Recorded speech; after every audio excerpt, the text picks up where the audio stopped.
Hi everyone, welcome back to another video from Webtech Tutorial. In today's video, I'm going to be showing you how to whitelist in Yahoo Mail.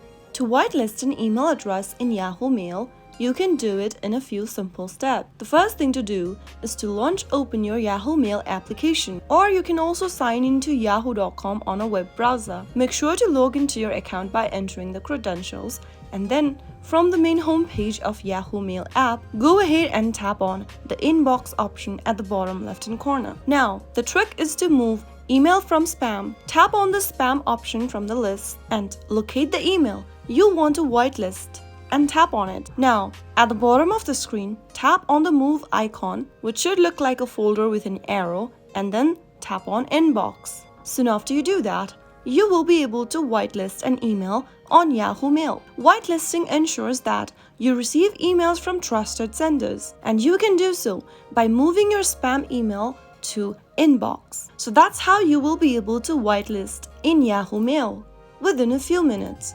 If you found the video to be helpful, go ahead and give us a thumbs up. Don't forget to subscribe to our channel by hitting the subscribe button. Also press the bell icon so that you'll never miss another upcoming upload from us. I will see you again in the next video. Thank you for watching.